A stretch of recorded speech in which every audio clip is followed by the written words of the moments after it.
we will make decisions at the time that we feel like are in the horse's best interest. And then a couple years down the road, we may change our mind, and that's okay. Hey there, welcome to another episode of the Willing Equine podcast. I'll be recording this episode in my car, so the audio may not be super clear, and sometimes I have my kids with me, so if you hear a little bit from them, I apologize, but hopefully you can still enjoy the podcast. I'd love to hear from you after you listen to the podcast, so feel free to comment on any of my social media platforms or email me or even send me an Anchor voice message. Okay, so today I want to talk about part 2 to my last podcast episode about changes that we can make.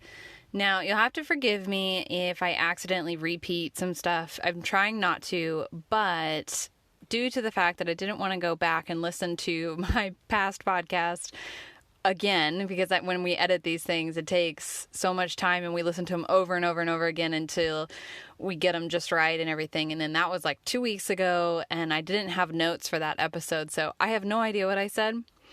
And that's kind of scary actually, but I'm hoping that I can record this episode and not repeat a whole bunch.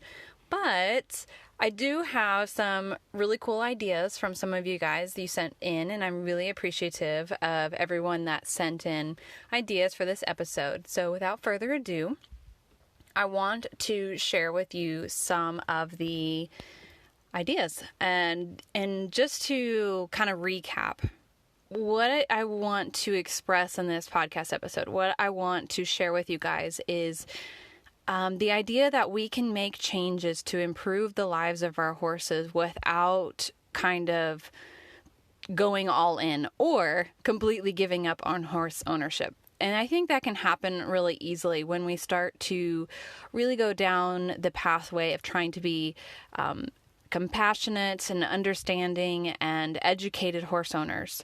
We can often become really overwhelmed with all of the possibilities, all the different changes that we can make, all the different, like the science of horsemanship and horse training is changing rapidly. It's always changing all the time. And really, I mean, the science as far as like psychology and behavior and so much more in emotions and the ways we learn and about trauma and all this, like it's changing so fast, even for the people that are involved in it every day. It can be extremely overwhelming. So if you feel overwhelmed, know that you are not alone, and also know that it's okay to bite off little pieces and just implement that, and then add something else, and then implement that, and then add something else and implement that, and make those changes as you can. And I hope to do another podcast episode that is even more in depth into this and how we can make this transition. Or even, so the word okay, I'll get back to that. So how we can make progress in our horsemanship journey without just becoming way overwhelmed and trying to do everything all at one time and then feeling like we can't do enough. So why do we even own horses? And, we're just terrible horse people and all of that. And that's not true. It's not true. If you're listening to this podcast episode right now, you are somebody that is actively trying to learn about your horse and improve your relationship with your horse, and it doesn't even have to be this podcast episode. I'm just talking about if you listen to podcast episodes about horses and horsemanship, if you read books, if you are reading articles and learning from trainers, going to clinics, things like that, you are an active participant in your horsemanship journey, and you are actively trying to improve your skill set and your knowledge and all that, and that's where you need to be. You are exactly where you need to be, and that doesn't mean that you will never progress from here. I mean, hopefully you'll continue to progress, and I'm going to continue to progress, and we don't want to be stagnant. We don't want to just stay in the same place and never improve and never get better. But it's okay to be where you are right now, because you have to be where you are right now to get where you're going to be. So to be where you want to be eventually, you have to start off where you are right now. And So this episode, I want to really help give you some ideas, and with my previous podcast episode, some ideas of things that you can do to start implementing changes, at least from my experience of these changes that we can start to implement, even if we're not ready to or maybe we'll never be, I don't know, you don't have to switch over to and doing clicker training and positive reinforcement and all that. You may not agree with it completely right now. Maybe in a few years you will. Who knows? I mean, there's really no telling. There's really no knowing. But as you're pursuing learning more and as you're pursuing improving your horsemanship skills and being the best horse owner you can be, here are some ideas, at least in my experience, of ways we can go about this that are practical, that are achievable, that will make major impacts in your relationship with your horse and in your horse's well-being, their general well-being, their health, their mental health, their physical health, their emotional state, their social skills. I mean, there's so much here that can make worlds of difference for your horse. And honestly, a lot of this is required before everything else can start to make an impact. Most everything I'm going to talk about in this episode has nothing to do with training and everything to do with lifestyle and care and just basic decisions about tack, equipment, things like that. And these things are needed before we can even really start to make major progress in training. So I hope that this episode is really helpful for you and gives you some things that you can really take into your everyday life with your horse. They're things that are achievable, things that you're like, I can do that right now. That's one thing I can do right now. I'm making progress. I'm taking a step. And that's achievable, and I can feel good about this change that I'm making for my horse and I. So with that all being said, I wanted to talk first about some of the things that my followers suggested to add from my first podcast episode.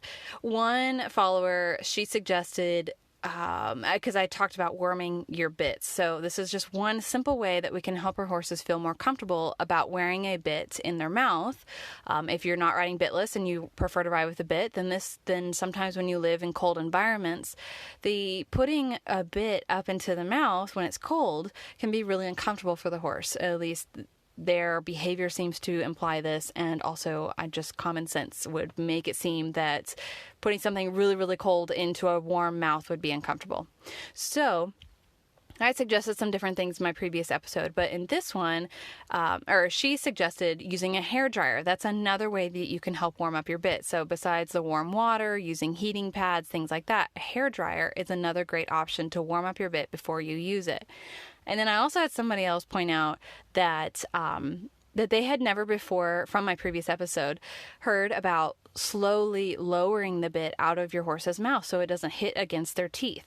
And that it just kind of reconfirmed the importance of being able to share this information, things that I have been taught from other amazing horse people over the years, long before I started training with positive reinforcement and everything, just little considerate actions that we can do to help our horses out. And, because we ask a lot of them, we expect a lot of them. There's just some basic little things that we can do to make their lives more enjoyable, more pleasant. So I felt really positively reinforced for hearing that feedback that was really helpful to her, that could be something that she could do, that she could be intentional about the way that she lowers the bit out of the horse's mouth while taking the bridle off, so it doesn't hit up against their teeth, because metal against teeth is not fun. So that's something else that we brought up.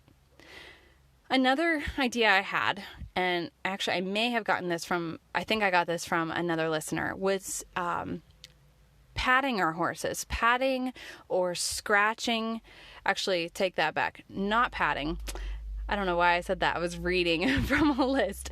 Using scratches or gentle strokes on our horse's necks or shoulders, or even, their hips, or somewhere that they enjoy being scratched or stroked, instead of patting them.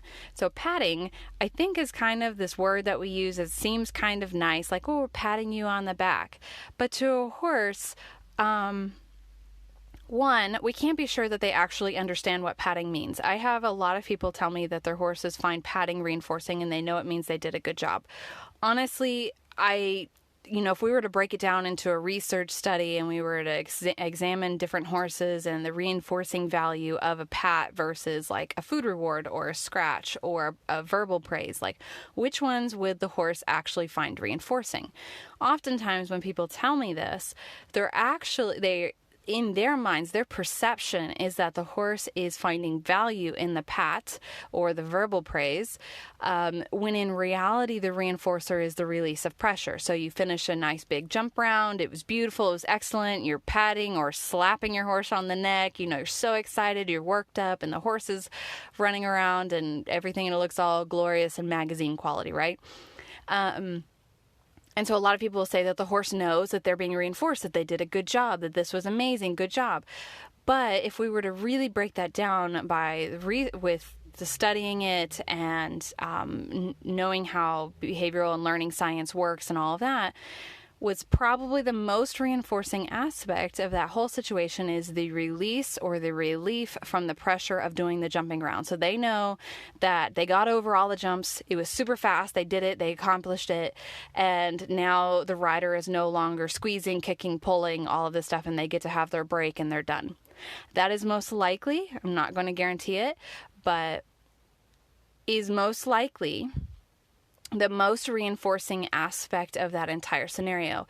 Would your horse do that entire jump round for some pats? Like if you never squeezed them, never pulled on the reins, never used spurs, never kicked, never pulled, never prodded, never smooched to them, never did any of these things, and you just sat there completely idle, and you only ever patted them on the neck when they did the thing that you wanted them to do, would they perform that entire task at hand? Probably not. So we have to say then that patting is probably not the reinforcing part of this scenario. The horse is probably not performing in the way you think they are for the reinforcer you think they are. But we do have research to indicate that horses enjoy scratches, especially scratches on the withers area over, I think it was 1 or 2 minutes. I think it's 2 minutes, can lower heart rates. It can be a reinforcing behavior, and it's also a social behavior. Horses scratch on each other and nibble on each other. So scratches can absolutely be reinforcing to horses. There have been many situations where I have used exclusively scratches to train certain behaviors. Now, it's not my preferred way of working unless the horse just doesn't really like to have food rewards, or unless maybe it's foals. Foals really love working with scratches, so that's absolutely an option to work with foals, or at least most foals, I should say. I don't know about all of them.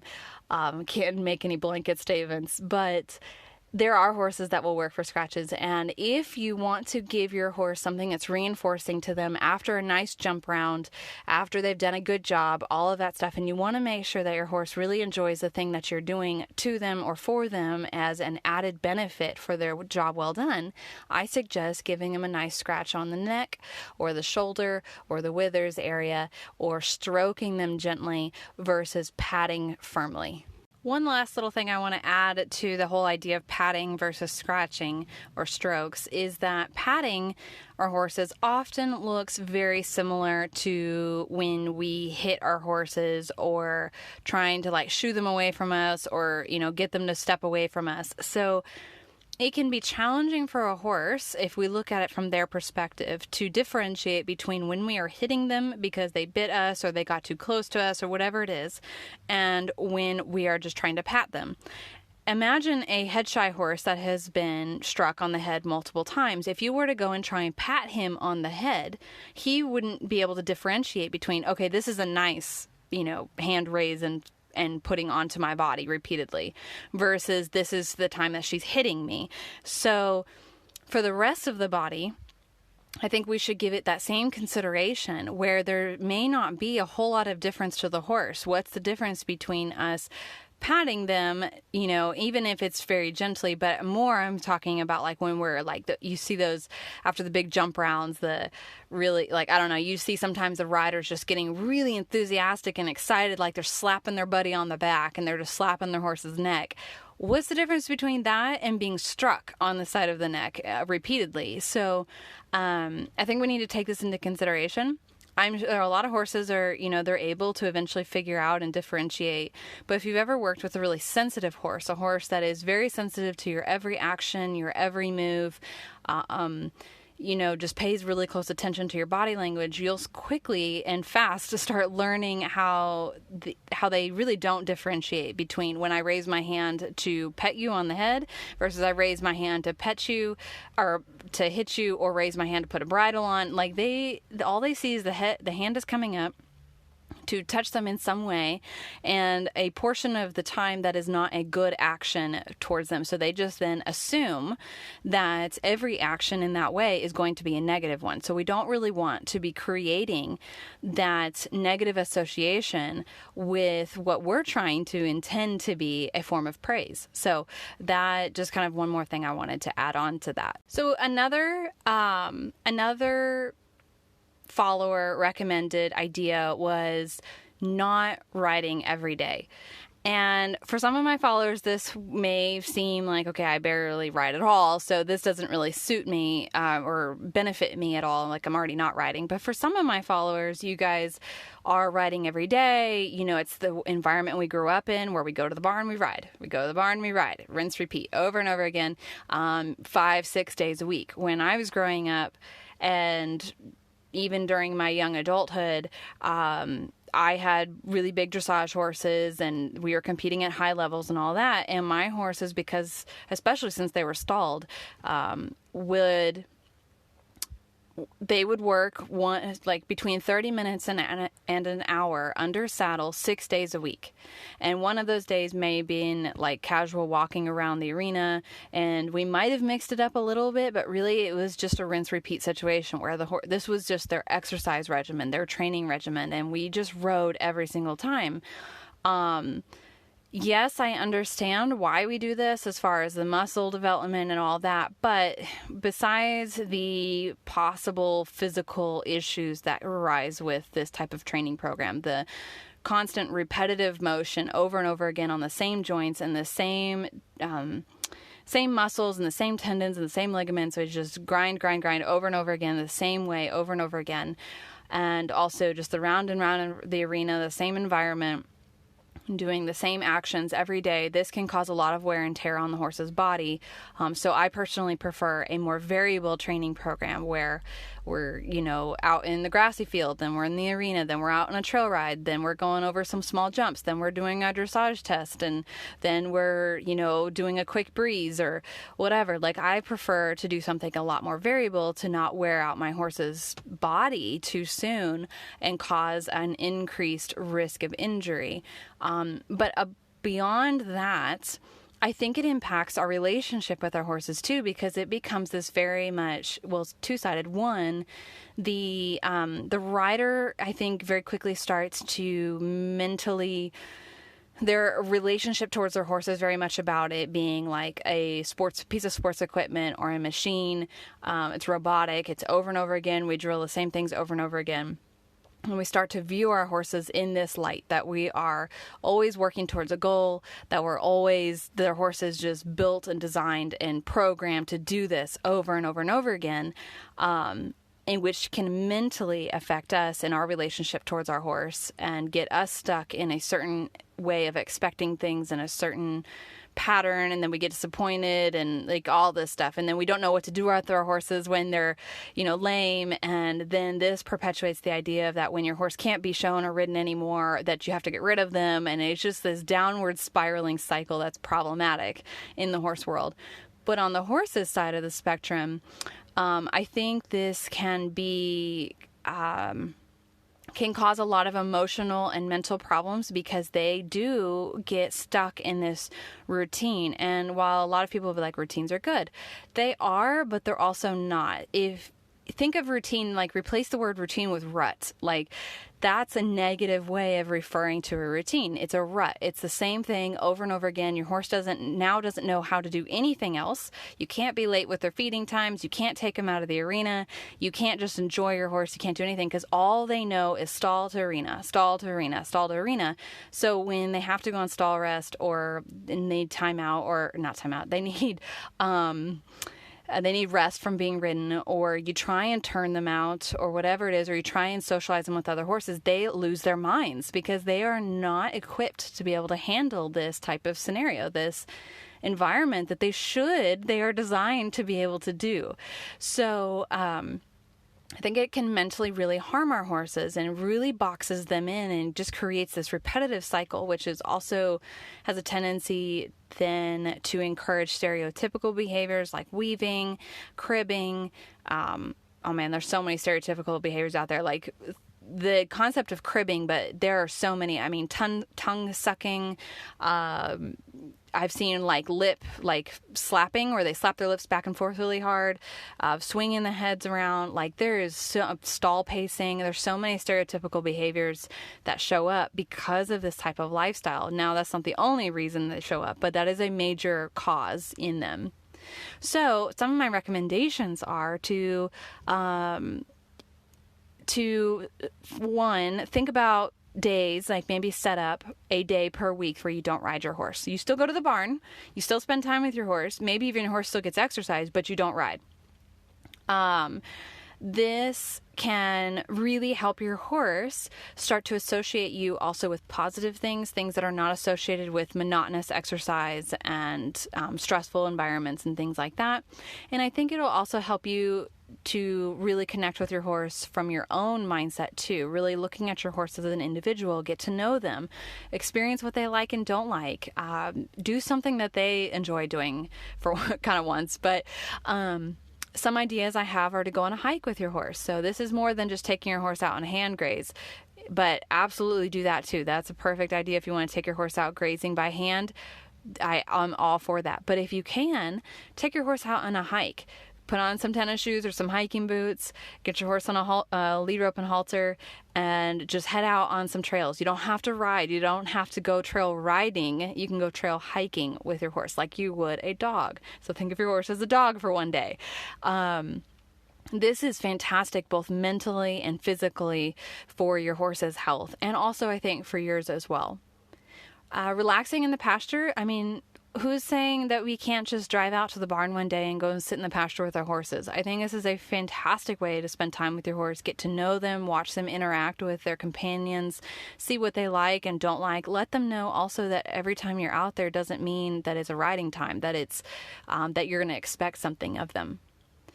Like I said before, taking your horse out for hand grazing, that's a great way to connect with your horse, and it creates a positive association with your arrival at the barn too. If your horse starts to expect that sometimes when you arrive, you guys get to go out and get some good grass, that will create a really positive association with your presence at the barn.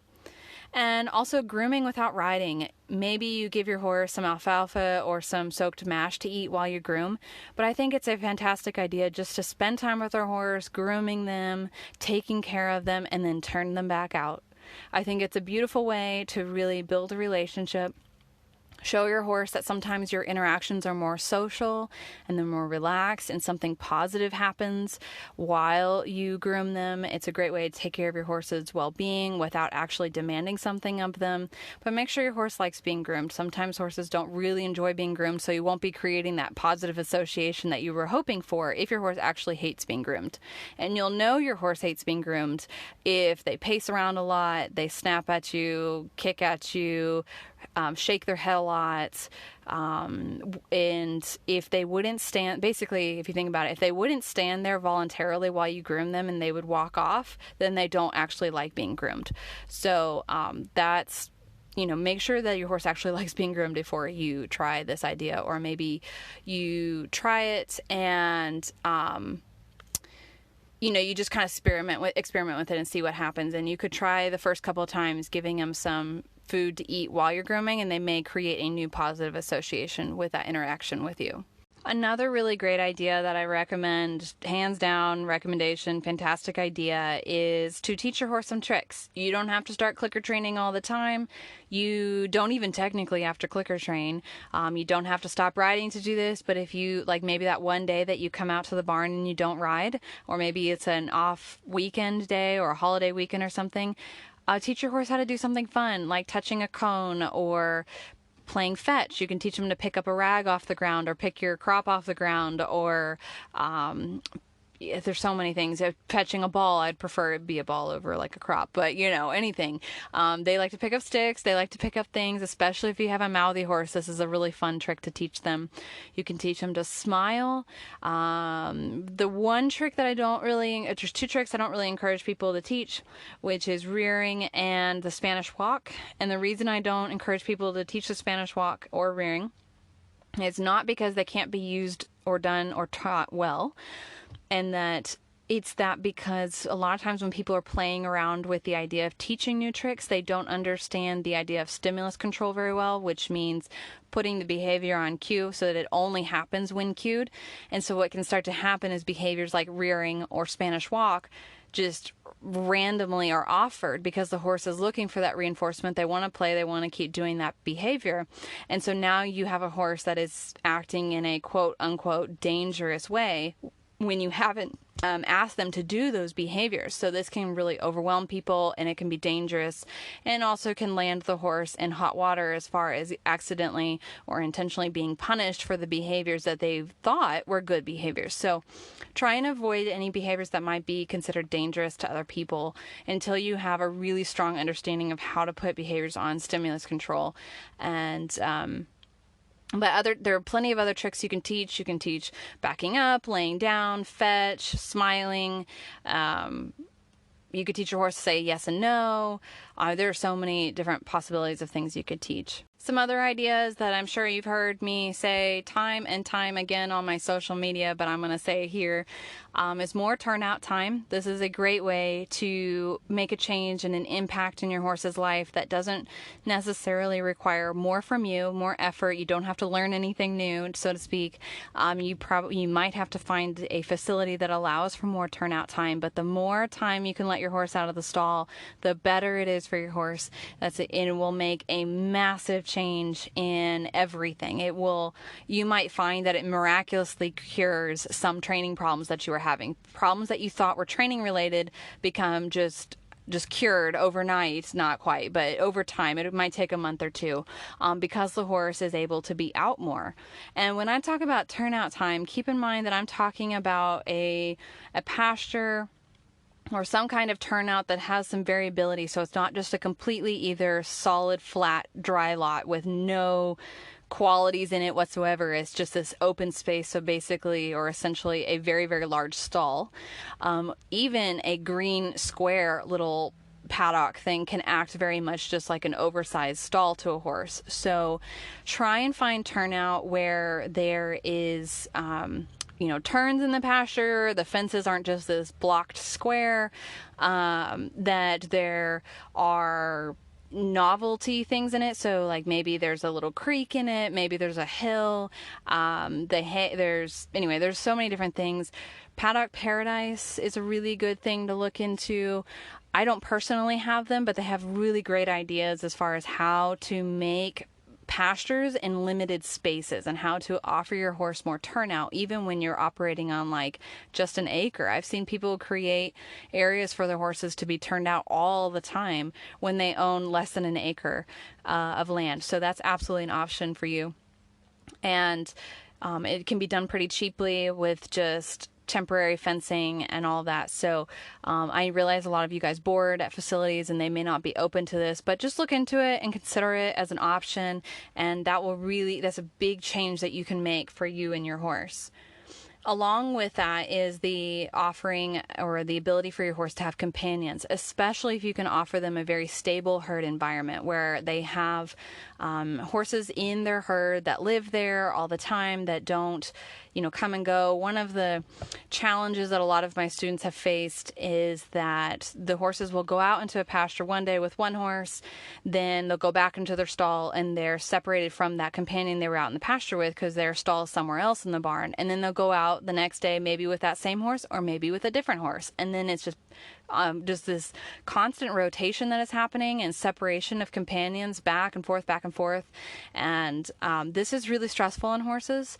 And, it's better than nothing. It's better that they get that small turnout time or long turnout time, even with variable companions, rather than just isolation in a stall. So it's all, let's make progress. Let's just do the best we can with what we've got. And then we'll see in the future if we can make even more changes. But if you have the option of finding just one companion for your horse, even doesn't have to be a lot of horses, maybe even a mini donkey or pony, which, just going to put a little disclaimer in here. They are horses too, and they have to be taken care of, and they have their own special needs and requirements. They tend to need weight control and are prone to founder and things like that. So yes, they eat less, but they still need hoof care. They still need all the medical care. They are still horses, but they tend to take up a less space. They eat less grass, and so they are often a really good option for people as a companion for their horse. Less room in the trailer and so on. So if you have that option of offering your horse a steady companion, that would be amazing. But any companion is ideal as long as they're not just completely at odds and fighting with each other all the time. So if you can offer that, that's an option.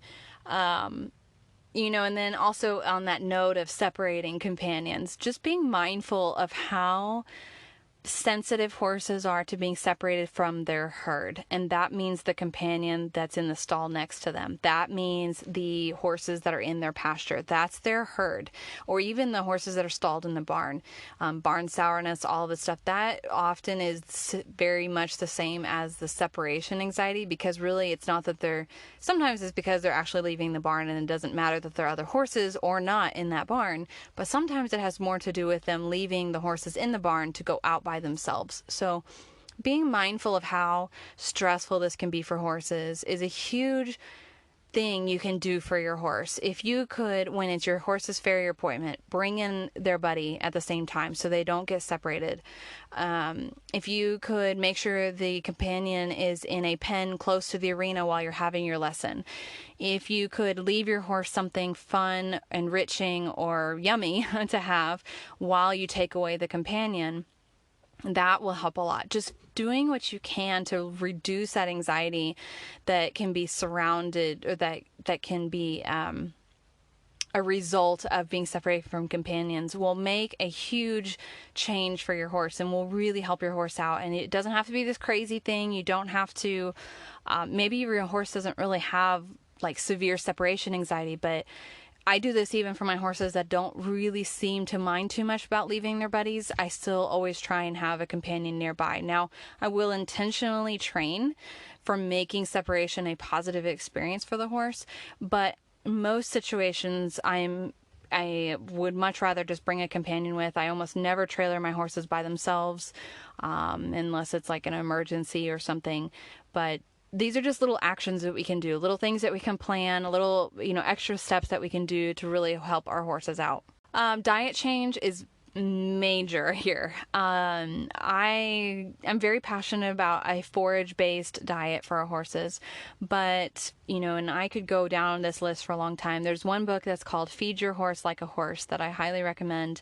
There's also articles that if you're interested, I can send you that are about this forage-based diet. But one thing I want to mention before this podcast episode gets too long is removing sugar and corn and stuff from your horse's diet. Food that makes your horse have insulin spikes and then insulin drops and will cause crazy, neurotic, excessive, high energy, explosive behavior, or will compromise compromise your horse's immune system. So horses are just not designed to have sugar in the diet. I can't tell you how many behavioral problems, quote unquote behavioral problems, I've fixed just by changing the horse's diet.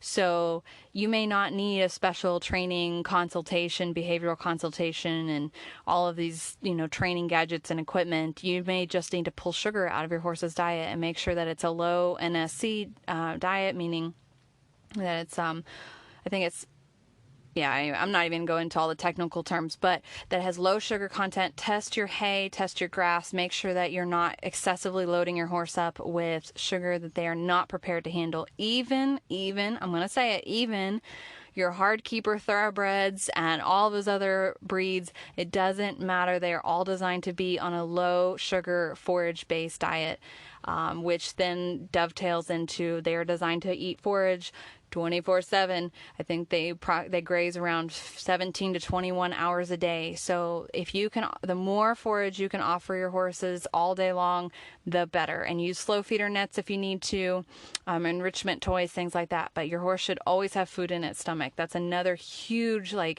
again, people send me horses or ask for consultations for quote unquote behavioral problems, and we change the diet and the horse changes. Everything disappears. I didn't have to do any training. Half the time I don't even feel like a trainer because I don't ever end up doing any training with the horse. I just change their diet and their environment and everything changes, and all of a sudden these big issues before are all gone.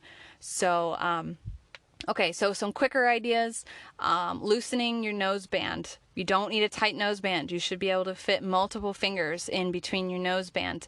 If your horse is gaping at the mouth, there's something else going on in your training, in the bit, whatever it is, the way you're using your hands, the way the saddle fits, with the horse's teeth, things like this. So loosen the nose band. Your horse will be far more comfortable. It'll help release the tension in the rest of the body, and it will help you actually become a better rider and a better trainer because you won't be ignoring the symptoms anymore. It'll be front and center.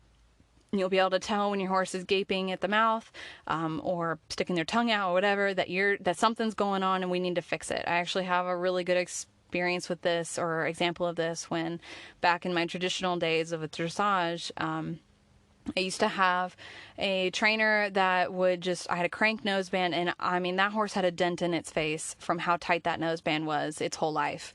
And that was because he would rotate it, or he would twist his jaws to the side so they were crooked, and then he would hang his tongue out. And so they were trying to close his mouth and keep the tongue in. So when I switched over to bitless, just because he actually had a broken jaw, and anyway, I didn't really want to switch over to bitless at the time. It was just my only option. Now I wish I would have done it a lot sooner, but I switched over to bitless, and I didn't have a really tight nose bin anymore. And when I was riding him and I switched over to a more classical dressage approach, I could tell the minute I was holding on to my inside rein, because he would do the same thing again. And if I loosened my inside rein and soften up my body, he would relax and he'd stop gaping.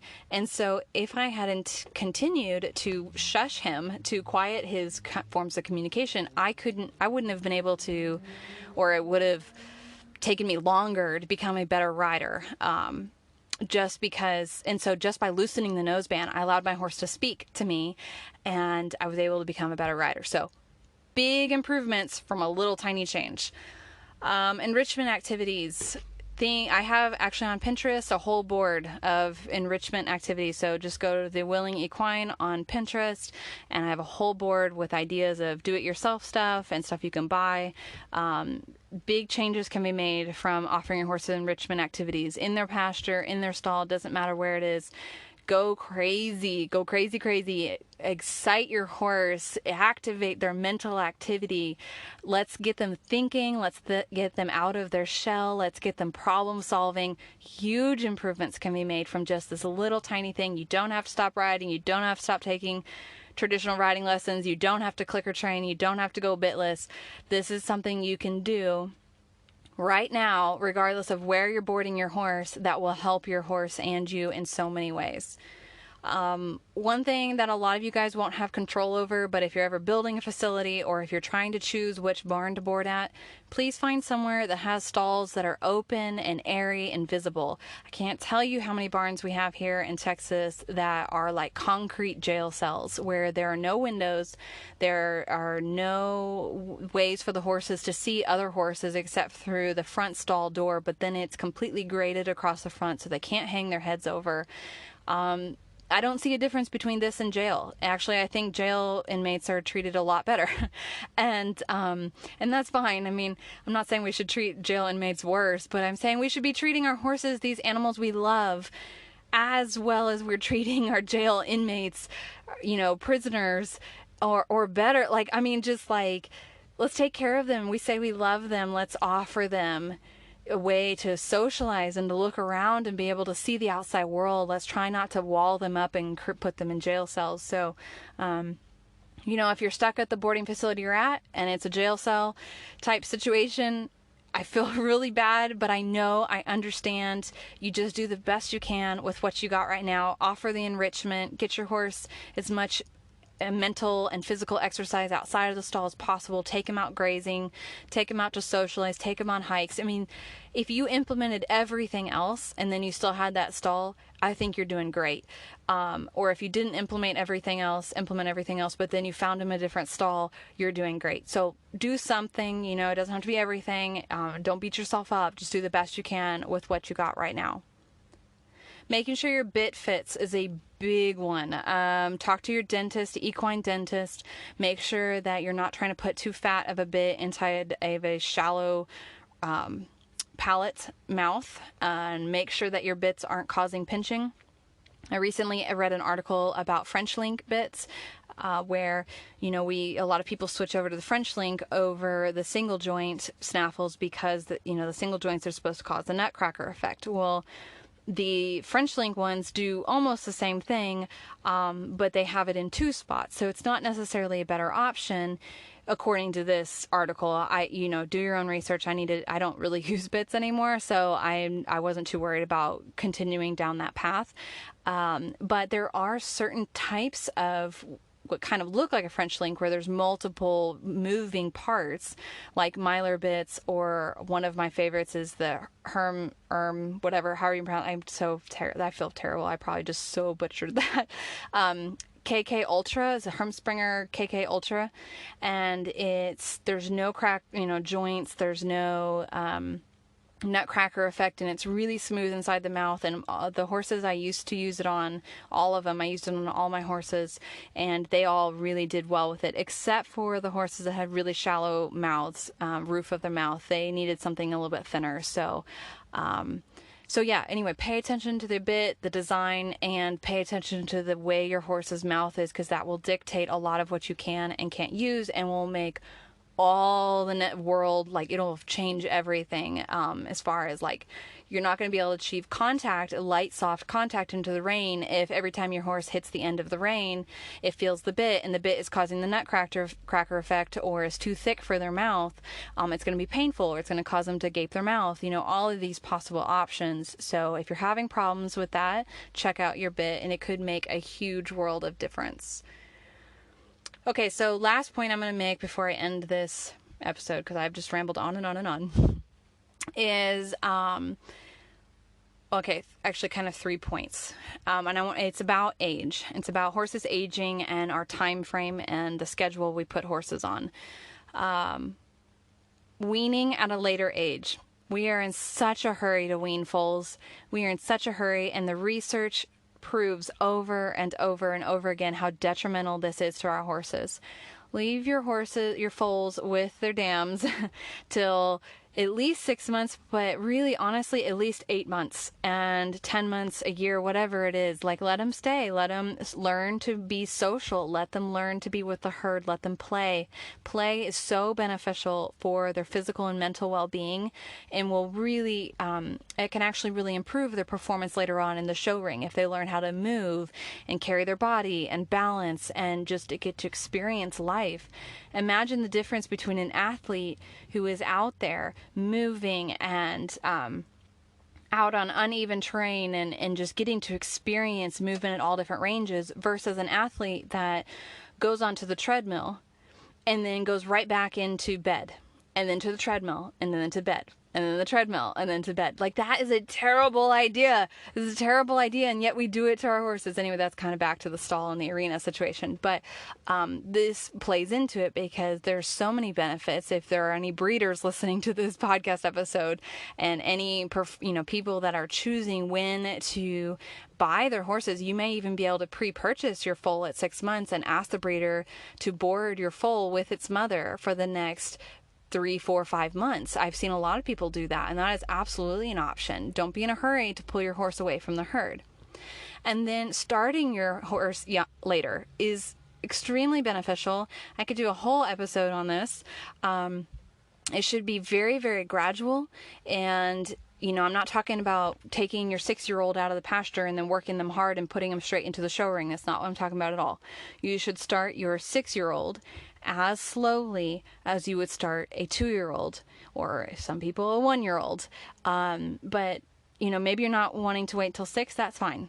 What about 5? Even what about 4? I mean, heck, I'll take even 3 over 2 or 1. So it's really good for their mental health and their physical health to wait just a little bit longer. If you can just wait 6 months, it'll make all the difference for your horses, their physical longevity and their mental well-being. And your horse will be just as sound and just as strong and even better off, in my opinion. So that's definitely an option.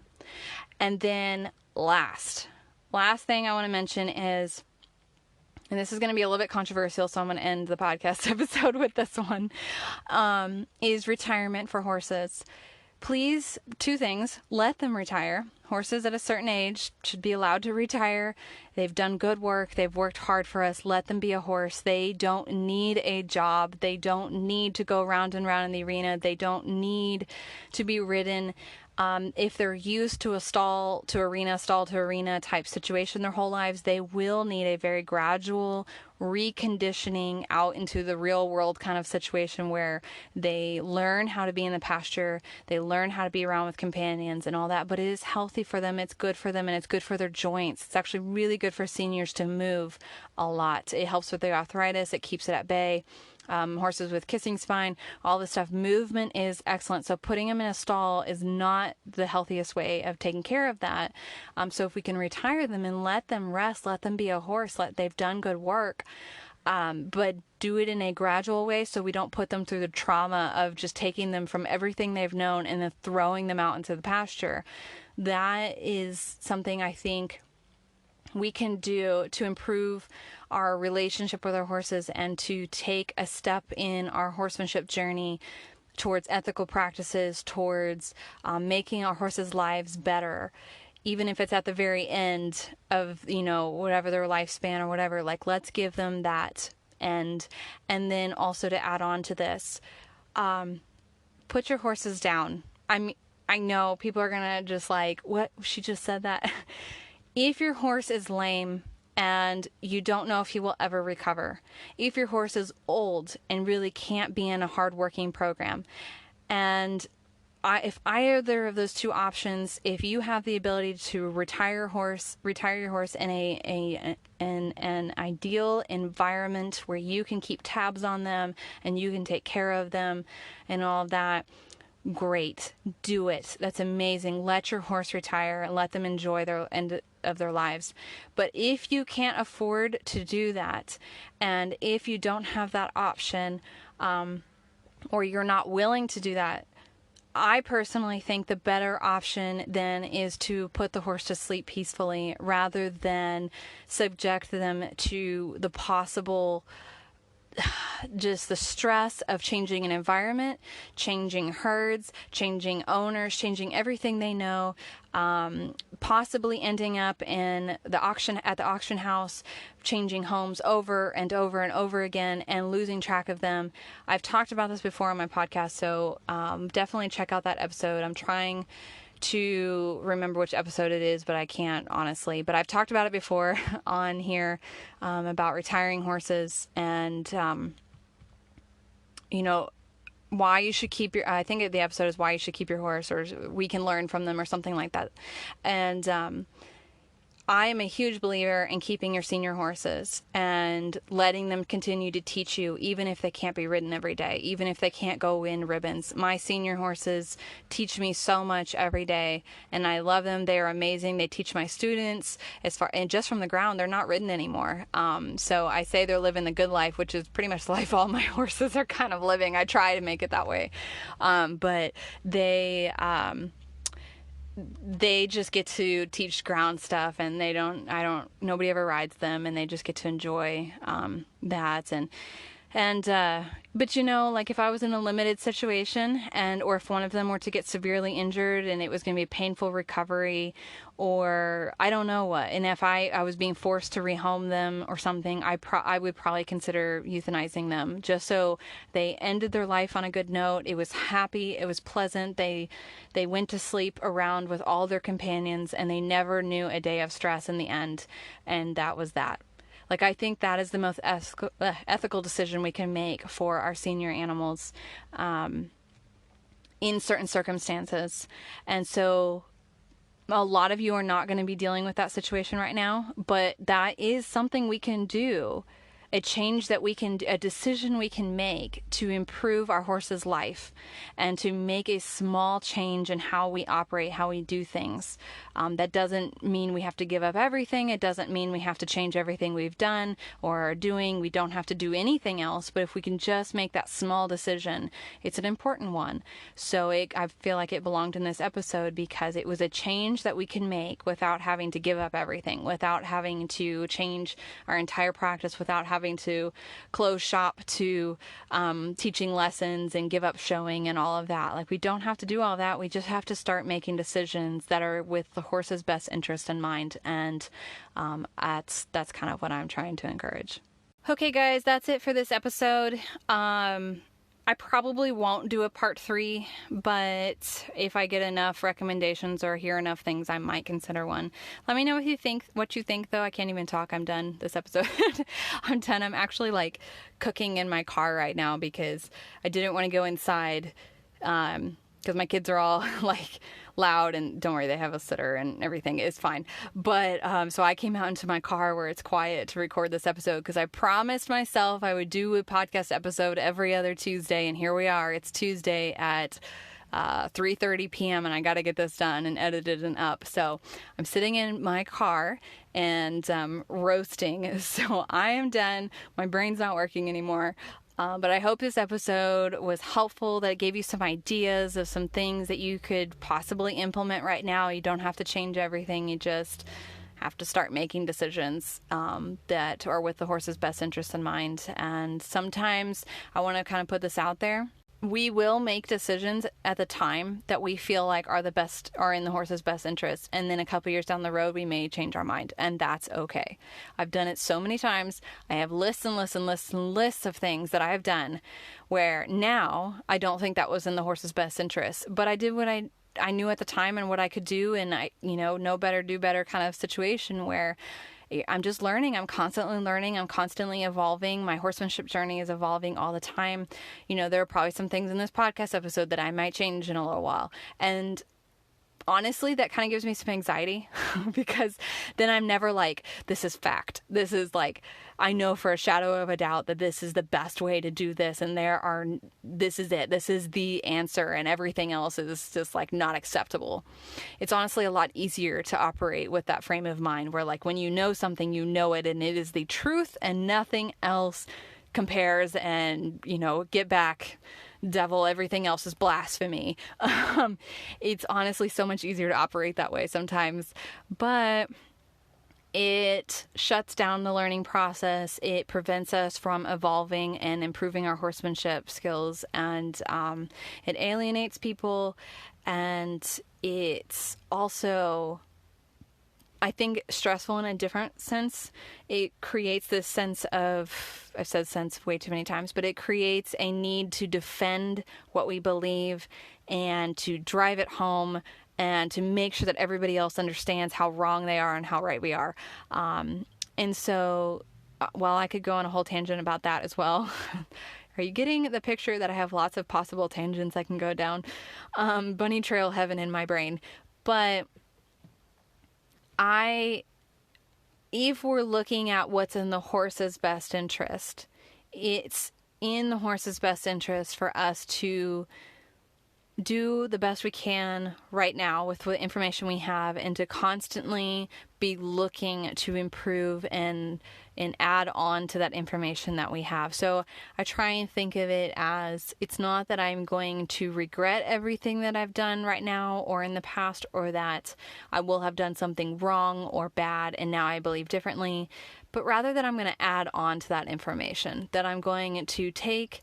Yes, I made that decision back then, but I didn't have all of the information at the time. And now I have more information, and now I can operate off of that. And in 2 years or 6 months or 2 days, even tomorrow possibly, I'll have more information and I can operate off of that. So think about it. That at least helps me to think about it as we're adding on information and we're operating off of the newest information that we have, versus we're doing right or wrong, or that we did bad and now we're doing good.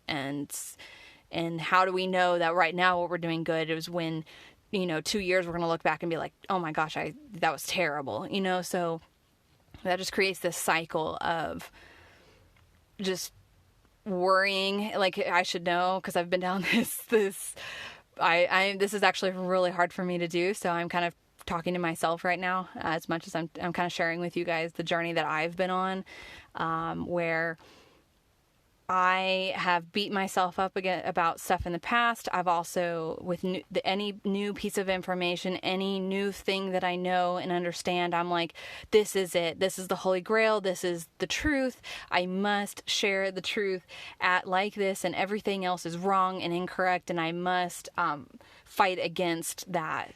And it just has created so much anxiety and also discontentment and just insecurity too. As much as it seems like it should create security, it actually creates insecurity, because we're having to constantly defend what it is that we believe, and then also worrying because we have the track record of being wrong in the past, worrying that we are wrong right now. And I could be, but I don't know. So everything I share in this podcast episode, in these podcast episodes, and everything that I share on my blog, everything that I share in general, I'm operating off of the information I have right now. I'm trying every day to add on to that information and operate off of that new information. So tomorrow I will have new information to operate off of and to go forth with. So maybe that'll help you guys to know that it's the same for me, that there are things that I know I didn't just like one day wake up and have this perfect life for my horses. And still, even right now, there are things that my facility and things that they don't offer the horses that I want, that I feel like I should be offering them. And I sometimes will beat myself up about it. I'm like, but why am I beating myself up about this? I'm trying and I'm working with the best I've got right now, and we're making little improvements every day. Like my pastures right now, they are beautiful, they are gorgeous, but they lack variability and they're not as big as I'd want them. And sometimes the grass isn't right. It gets too rich for my metabolic horses. And they also overgraze them really fast, which then stresses the grass out, which then causes problem for the metabolic horses. So then they have to eat off of the hay bales, which the hay bales themselves, it would be better if I could fill hay nets, like smaller ones, and put them directly on the ground. But I can't always do that because I'm not the one there that's filling up the hay every day. And I have to pay people to help me because I live an hour away from my horses. So hay bales, the big round bales with a hay net over them, is better right now, a better option. It's the option I have right now, and that's better than no hay for long periods of the day, or gorging themselves and then a starvation period. But eventually I would like to have a situation where they're eating all of their hay directly off the ground and they don't have to reach their necks up so high. And I eventually would like to have a situation where there's bigger pastures that don't get grazed down to the ground with stressed grass and with more variability and things like that. So those are just some small examples of things that I actively recognize are not the best, but they are what I've got right now, and we're doing the best we can right now, and I'm going to make small changes as I can. So so it's all a work in progress. It's never perfect. We're just operating off the best we can do right now with the information we have right now, and tomorrow it may be different. So just take confidence in the fact that even the professionals, even the social media influencers, even the people who've been doing this since they were babies, don't think that they have it all figured out and think that they are perfect, or that they live this ideal thing where there's nothing that they would want to change and stuff like that.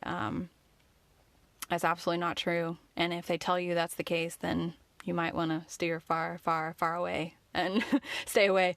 Anyway, I said I was going to end this podcast episode and then I didn't. So here I am ending it. Goodbye. Thank you for listening. Thanks so much for listening. If you'd like to find out more, head to my website, thewillingequine.com. On there, I have a really extensive blog. I'm a very prolific writer. And I also have an FAQ page. And the FAQ has all kinds of things. It has questions and answers about training and about my training specifically, as well as just general about working with positive reinforcement. There's also sections on there about health and behavior. So all of that. I'm also on a lot of different social media platforms, Instagram, YouTube, Facebook, so check those out. And I'd love to hear from you, so don't hesitate to email or send me a message.